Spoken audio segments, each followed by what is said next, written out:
എന്തായാലും ഒരു കാര്യം ഉറപ്പാണ്, ഇനി എന്നെ ആര് കാണണമെന്ന് ഞാൻ തീരുമാനിക്കും. അത് കാക്കിയാണെങ്കിലും ശരി, ഖദറാണെങ്കിലും ശരി.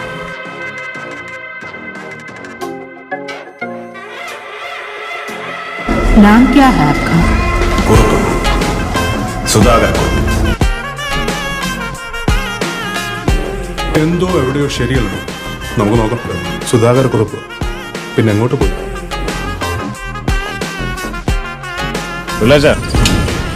അങ്ങ് പേർഷ്യയിൽ എന്റെ പേരിലൊരു ലൈഫ് ഇൻഷുറൻസ്, നമുക്കതങ്ങ് പൊട്ടിച്ചാലോ? ഏകദേശം 8 ലക്ഷത്തോളം വരും തുക. ഇതാണ് നമ്മുടെ തോൽപ്പിച്ചത്. എനിക്കൊരു ആഭരണമാണ്, ഈ പൊക്കവും മണ്ണമുള്ളൊരു ശവം. ഇതിനും അങ്ങനെയുള്ള ഭാര്യയ്ക്കും അങ്ങ് ഗൾഫിൽ ശമ്പളം എത്രയാണെന്ന് അറിയും? മാസം 80,000 രൂപ. അതേ കുറിപ്പ് വെറും 2 ലക്ഷം രൂപയ്ക്ക് ഒരു കൊലപാതകം നടത്തി.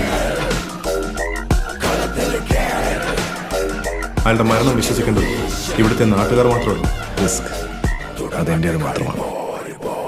മറുനാട്ടുകാർ കൂടിയാണ്. അവസാനമായി ഒന്നുകൂടെ ഞാൻ ആ റിസ്ക് എടുക്കാൻ തീരുമാനിച്ചു.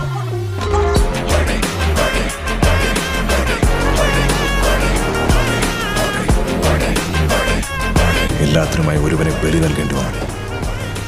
പക്ഷെ എനിക്കൊരിക്കലും എന്നെക്കാളും പ്രിയപ്പെട്ടവനല്ലല്ലോ ആ ചാർലി.